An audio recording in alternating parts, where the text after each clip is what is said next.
and Kamala Harris is a person who has said that she wants to defund the police. Do we want to defund the police out there? No. This is a person who wants to change the laws around violent criminals so that people who commit sex crimes with minors would not be categorized as violent offenders. Do we think that's a good idea? No. Absolutely not. It's not a good idea. Now, by contrast, we have President Donald J. Trump, who supported police, who backed the blue, and who made it easier for police to do their jobs. And remember, this is not just about making it easy on our police. That's not the most important thing. The most important thing is that when we make it easy on police, we make it so that every child in America has access to a basic right, which is public safety in their neighborhoods. And ladies, ladies and gentlemen, I grew up in a family that did not have a whole lot of money, that often had we had sometimes a rough neighborhood. But we were lucky enough to grow up in a country that believed that public safety was the right, the birthright of every American citizen, rich or poor, and we supported our police in carrying out that mission of public safety. I remember, actually, I think I was probably 11 or 12 years old, and my mom struggled with addiction, and she was having a particularly tough episode, and I called the local police in Middletown, Ohio. And I remember they showed up, and they took care of my mom, and they made a little kid who was terrified of what was going on in his home, they made that little kid feel safe. And I think about what situation would I have been in, and what situation our country would be in if we take away every child's right to public safety. And that's unfortunately what the Democratic leadership is proposing in this country. You know how bad it's been the last few years? Have you seen the data on murder rates, on violent crime rates? You know that the gross majority now of violent crimes in this country go unsolved. So if, God forbid, you were assaulted in your own community, it's much more likely today that that crime will go unsolved, that they'll never catch the person who did it. That is because of the leadership of our Vice President. Now she wants to be promoted to President of the United States, and I think we're all going to say absolutely not. Kamala Harris, we're going to fire Kamala Harris in November, and we're going to bring back Donald J. Trump.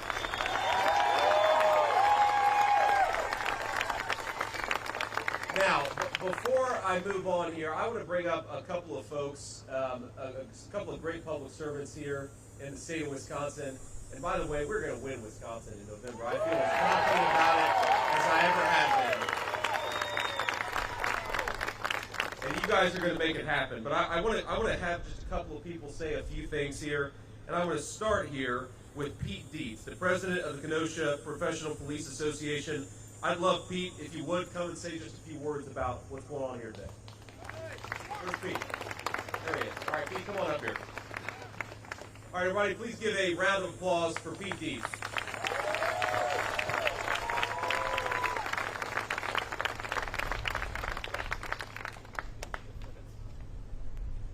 Well, I'm not going to give my speech again.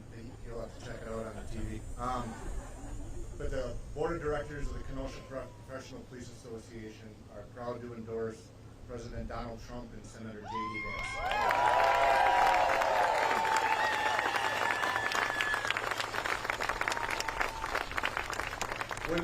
When Pete walked up here, he said, "I just saw you in Milwaukee," and I said, "Yeah, I remember that. I basically live in Wisconsin now. I don't know if you guys figured that out. So you'll be seeing a lot. You'll be seeing a lot of me over the next few months. But Pete, thank you so much for your support. I'd like to have.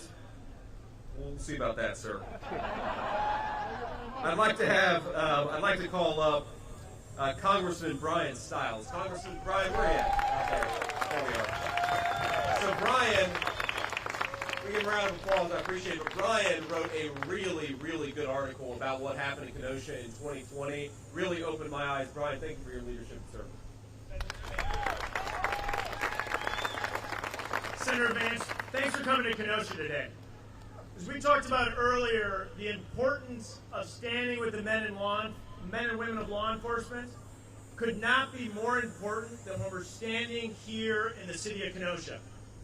As we saw 4 years ago this week, what happens when elected leaders refuse to stand with the men and women of law enforcement?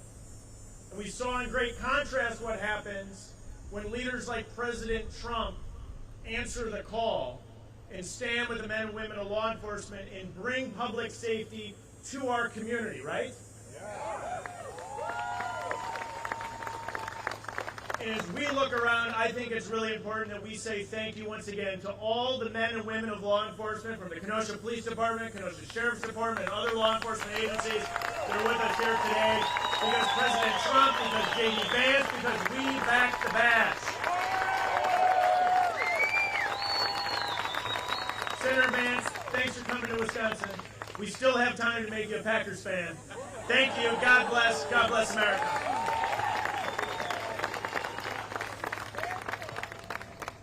Oh, we got some Chicago fans out there too. Wow. All right. We're gonna have some conflict, some civil strife here. Not today. We're all here to support the police, whatever our sports allegiance is. And finally, I want to get a great future colleague in Washington, a guy who built a business in Wisconsin, who has served the people of this state in the private sector, and is now crazy enough to want to serve in the public sector. The great Eric Hovde, the next senator from the state of Wisconsin. Eric, come on up here.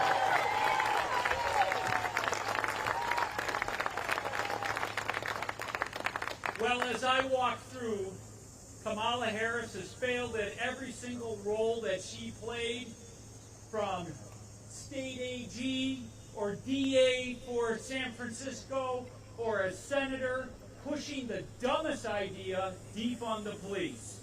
And now as vice president and opening our southern border. Look, as I said, we all want to live in safe communities. And you could not get a more distinct difference between these two sides. The radical, leftist, Kamala Harris, Governor Walz, and Senator Tammy Baldwin, or President Trump, J.D. Vance, and Eric Hovde. And we are going to back law enforcement.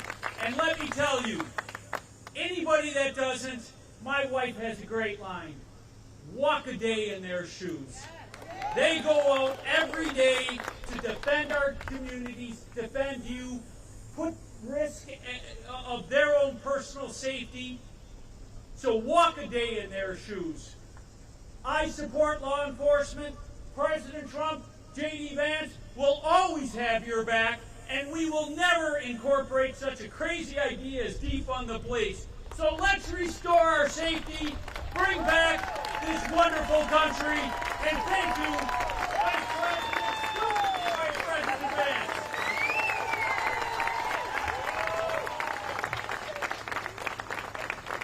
All right, so I'm going to take a few questions from the press, but before I do, let me just try to bring this home here, because it is very easy and very fun to criticize the record of Kamala Harris, but we also have to remind ourselves that we don't just have a vision on the Trump campaign. We don't just have a bunch of promises on the Trump campaign. We have got 4 years of Donald Trump's successful leadership that brought public safety to our streets, and that is something to celebrate and look forward to.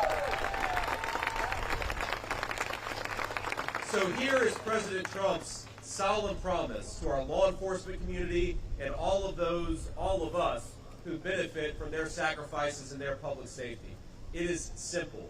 We are going to end sanctuary cities in this country. We're going to bring back pro-law enforcement cities. We are going to deport the violent, illegal aliens that have come into this country over the last few years. No more free rides, no more amnesty. We're going to support the death penalty for drug dealers because they kill far more people than some of the most violent and vicious criminals. We have got to have real penalties for people who are killing our kids and poisoning our communities. We're going to protect police from frivolous lawsuits. You hear President Trump talk about that? The reason that it's so hard for the police to do their job sometimes is they know if they do their job, they're going to get sued for it. We're going to protect them from those lawsuits and make it easier for our police to do their jobs. And finally, we're going to stand up to soft on crime prosecutors. If a police officer does their job and brings in a bad guy, we need some prosecutors who actually lock those people up and put them behind bars. It's common sense. All this stuff is just simple common sense. Now, we know what happens when we don't have leadership who support our law enforcement. We saw it in Kenosha just a few years ago. You all know this better than I do, that 4 years ago, Kenosha had terrible riots after a police shooting. And who was it? Who was the President of the United States that promised that he would send in law enforcement if asked? That was Donald Trump. Who was it that pacified the streets of Wisconsin and ensured that those riots didn't spiral out of control and burn down the entire city? That was President Donald J. Trump.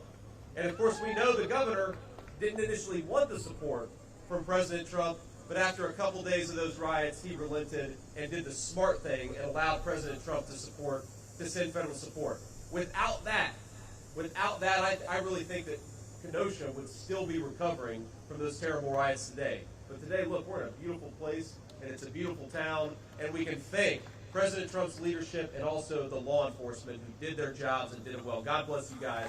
Thank you so much. Now,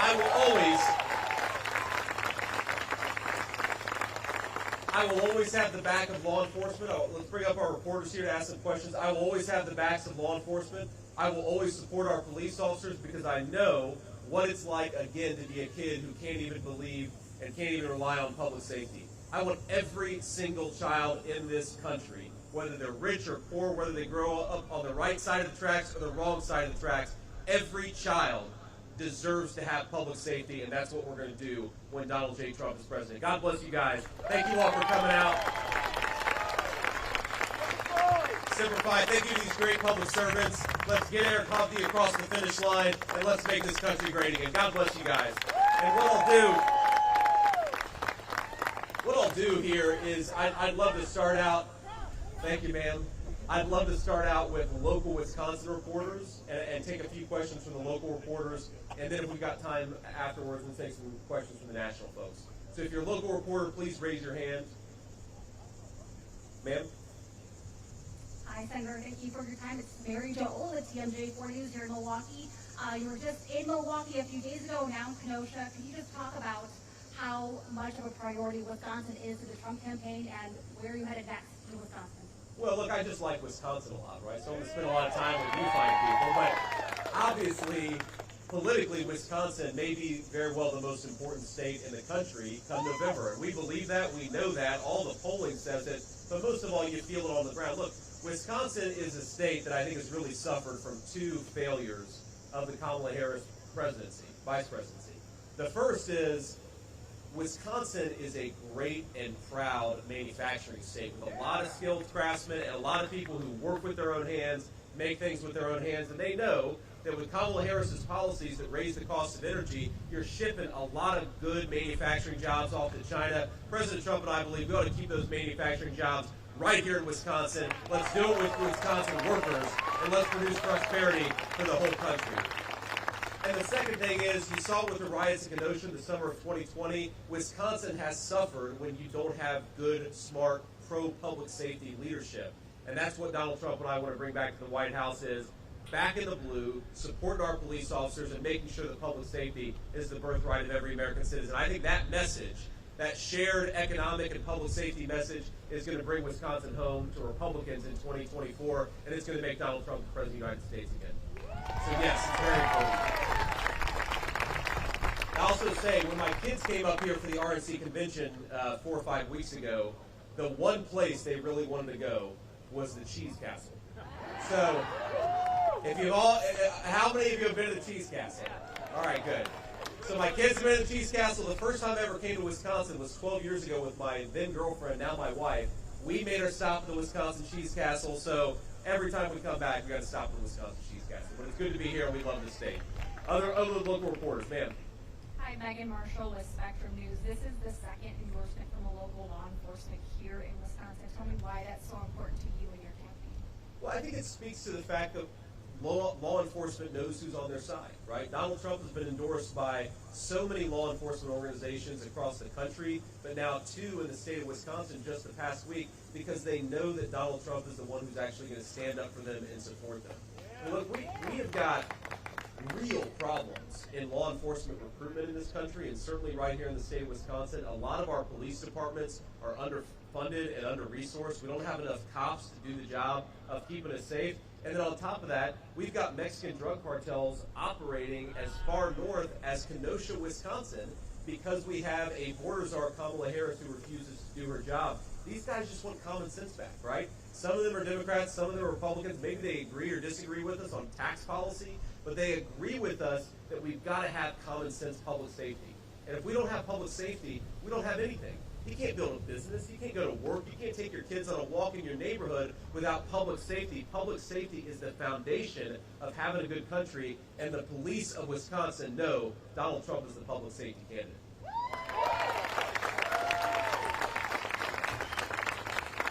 A few more locals. Ma'am, yes. Yeah, I'm Hannah Hilliard with Channel 12 from up in Milwaukee. Obviously, there was a big event happening not too far away from here over in Chicago. Did you catch any of the DNC tonight, or last night? If you did, what were your immediate thoughts? Well, my immediate thoughts were all the people booing. I agree with them. That was my response to it, was boo. I watched little bits and pieces of it. We were out campaigning yesterday, so I got home to Cincinnati a little on the later side yesterday, so I watched some of it. I will say just the contrast between the public safety policies of Kamala Harris and Donald Trump is really striking, and it's almost a joke to me that they held it in Chicago, which has become the murder capital of the United States of America thanks to very failed Democrat leadership. I mean, I believe last weekend in the city of Chicago, you had something like 40 shootings and 17 people who lost their lives. That is something that we would not accept in a third world country, much less in one of our beautiful, great American cities like Chicago. And my little theory about why they decided to have the convention in Chicago is, Tim Walz has been going around saying that he served in war, and maybe they did it in Chicago so that he could actually accurately say that he visited the combat zone. Because Chicago, I mean, look, Chicago has violent crime statistics that actually mirror, again, third world, highly violent countries. Again, public safety is the birthright of every citizen in this country. Poor or rich, black or white, nobody should be growing up in a community where you have a murder rate like that. And I think it is a good contrast between the policies of Kamala Harris that promote violent crime and the criminals who do it, and the policies of Donald J. Trump who promote peace, who promote prosperity, and want to throw the violent criminals behind bars. That's what Donald J. Trump wants to do. And I share that. Anybody else here? Ma'am, yeah, go ahead. Hi, this is Stephanie Quirk with FOX6 News in Milwaukee. Kind of going off the DNC, Vice President Kamala Harris is paying a visit to Milwaukee tonight, holding a rally. Do you have any response to that? No response. Look, I mean, Kamala Harris is going to run the campaign that she runs. I would say that I wish that she would do what I'm doing right now, which is talk to the media and actually answer some tough questions.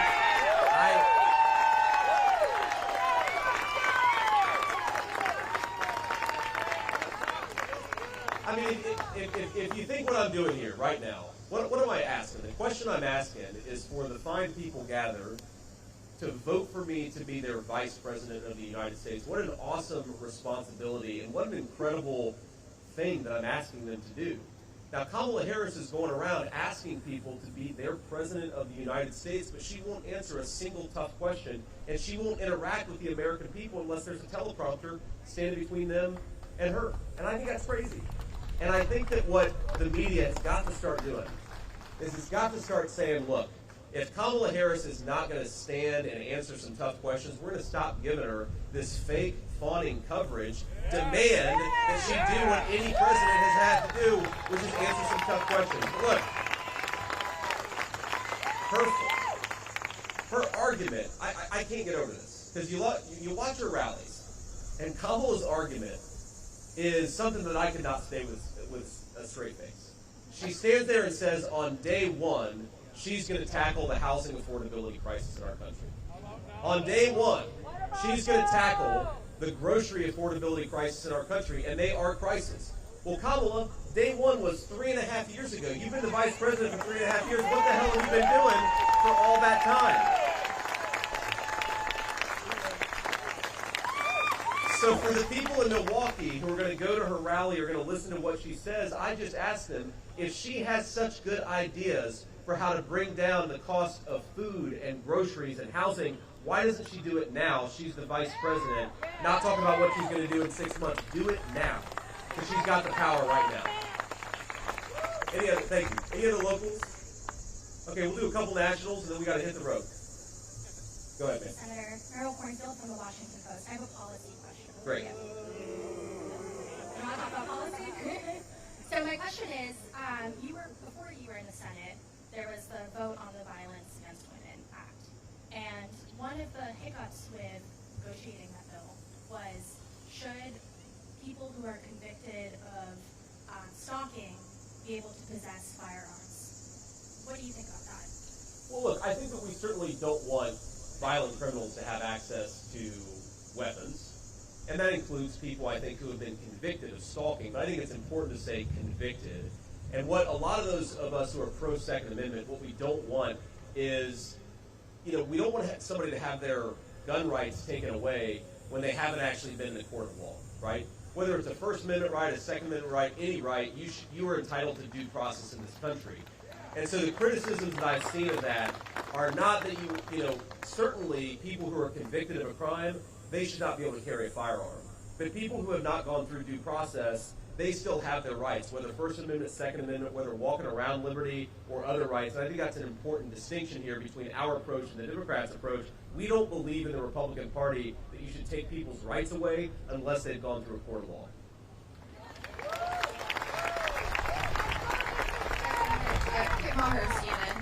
I know Donald Trump has been reported. She's one of the good CNN reporters. There's like two of them. She's okay. Back to my question. So Donald Trump has enlisted the help of Tulsi Gabbard to prep for his debate. I'd like to know how you were prepping for a debate with Tim Walz, who has described himself as a bad debater. Who's helping you, and how are you prepping? Well, I found a good friend from back home who embellishes and lies a lot, and I'm having him stand in for Tim Walz. That's what we're doing during our debate. But look, all kidding aside, what we're going to do is we're going to focus a lot on policy, right? The way that I'm trying to prepare is to try to make sure that we're prepared to answer the American people's questions on how we're going to make their lives better, how we're going to make their communities safer, how we're going to bring back prosperity and low prices to the American economy. And we're going to focus on policy, and then obviously we're going to answer whatever questions the moderators have. That's how we're focusing. And by the way, just on President Trump, we have to remember, Tulsi Gabbard was a Democratic congresswoman just a few years ago. She ran against Kamala Harris back in 2020, and now she is firmly behind the Trump-Vance ticket. We're actually the ticket that is supported by common sense people across the spectrum. I think Tulsi Gabbard, you saw her, she basically ended Kamala's campaign on the debate stage, so she's a hell of a debater, but she's also one of these people who believes in some common sense things, like we shouldn't send America's sons and daughters off to fight in stupid wars, right? Amen to that, Tulsi. And I think it's really telling that the campaign that has brought a lot of Democrats and Republicans and independents together, it's the campaign of Donald J. Trump. And that's very important. We'll do one more question. Sir. Hey, Senator Zach Alashak, Washington Examiner. I had a question. Last year, you got a lot of attention for visiting striking UAW members in Ohio. Last night, Sean Fain attacked you at the DNC and Donald Trump. Do you believe the party's going to attract more union voters this cycle, and kind of what's the strategy to do that? Look, I think that my message to Sean Fain and any other leader of the labor movement would be, who is the campaign? Which campaign is actually going to protect the jobs of American workers, union and non-union alike? It's the campaign of Donald J. Trump. So sign up, get involved, and support the candidates that's actually going to protect your jobs. Now, Sean Fain, he'll go on TV and say that a majority of his membership is going to actually back Donald Trump. Why are a majority of auto workers going to back Donald Trump? The same reason the majority of American manufacturers across the spectrum are going to back Donald Trump. Because he's the one who wants to protect their job. He's the one who's saying, if the Chinese want to use slave labor and then import stuff into our country, we're going to put tariffs on the stuff they make with slave labor, and we're going to protect the jobs of American workers. When Kamala Harris says she stands for the United Auto Workers, and yet she supports EV mandates that's going to have every single one of their jobs destroyed and shipped to China, because it's China that's making most of the EVs. In America, we're still making a lot of gas-powered cars. I think people ought to be able to drive whatever the hell they want, because this is the United States of America. We don't tell people what to do. But importantly, if we don't tell people what to do, they're going to be able to buy cars that are made in America with American workers doing the jobs. And that is why I think we're going to win the majority of union and non-union workers in this country. Whatever Sean Fain says, if he listens to his membership, they're behind Donald J. Trump. And, of course, there are a lot of other workers who aren't just auto workers who are exactly the same position. All right. What I'll say here finally to wrap up, thanks to the media for asking a few questions, is just God bless you guys. Thank you for coming out. I get so much joy and so much energy out of being here and meeting people and getting to talk to people and seeing what's going on in this country. We're going to win this race in November. And it's going to start right here in Wisconsin. So what I ask all of you is, look, we've got 76 days to this campaign, and early voting probably starts, 30 days early in Wisconsin? Get out there. Get your neighbors to the polls. Get your family members to the polls. Knock on doors. Make phone calls. We are going to win this race if we get out there and vote. So God bless you all. Thank you for being here. Let's go vote Wisconsin. Let's go win in November. And let's take this country back and do it the right way. God bless you all. Thank you so much for being here.